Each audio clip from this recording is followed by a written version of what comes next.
Hey guys, today we're replacing on a Scion a central console. This was the one with the GPS navigation and everything, and my wife loves it so much. It was such a great product that she literally punched it and it's dead. So we're going to take this one out and we're going to install a Pioneer, just a normal deck. This navigation was the worst in the world. You cannot adjust, even from the passenger side, you cannot adjust any points of interest while you're driving. You have to stop the car. The Bluetooth worked like shit, so this Scion Pioneer AXCP Q14U, this is the worst stereo that you ever pay premium for when it comes in a car. So I'm going to try to pry this plastic out and then replace this stupid device with a new one. This plastic piece should come off. It should have just a couple of pins that holds it, and then we should be able to take this one off. There it is. Just a couple of pins over here. It should come off really easy, just a screwdriver under. And then this one is attached with 2 bolts on one side and 2 bolts on the other side. So if you look left side, right side, those 2 bolts have to come out and this unit should come off. With the bolts out, this stereo should come out, and the connections in the back you have to remove. Okay, so here's the problem. Old unit, new unit. Look at them. And look at all these wires. What the hell were they thinking when they built this car? I did purchase a harness for Toyota. So these cables basically fit these connectors over here. And I assume these cables need to be connected with these cables over here.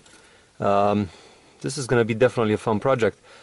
Very important, don't throw away the bag, because the bag gives you all the color codes. If you match all the colors on this side, they match the colors on this side. So these are the adapter, this is the piece that came on it. The purples are there, the whites are there, the grays are there, the yellow is there, the orange is there, so all the colors are there. Theoretically, you should just connect them all together and it should work. This is how far we got. We connected, all the colors are matching. So red with red, yellow with yellow, and then each green with green, and then green with a black stripe, green with a black stripe. Everything matches.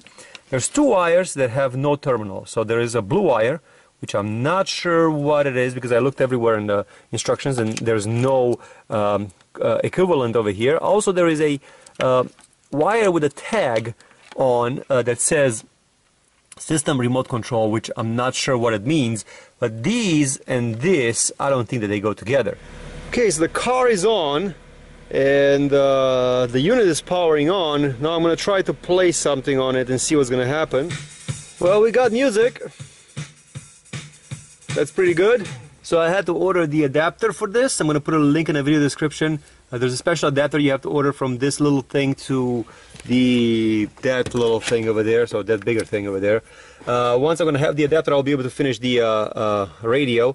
In the meanwhile, all I have left is to install this little side cover. So this side cover has to go on the unit itself, so I could mount it on the dashboard and take it out at a later time once my adapter arrives in the mail. So the brackets are mounted, the unit is back in, a fairly solid position. Now it's the moment of truth. See if this actually fits and it looks ugly or what. Do I need like a special adapter for it? It sure looks like it. It looks like an adapter for this side over here, so I have to order one more thing, some kind of like a bezel or something for it, but otherwise it looks pretty good. So let's see if it turns on. Yeah, it seems to be working fine. I still have to wait for that adapter and then the faceplate over here. So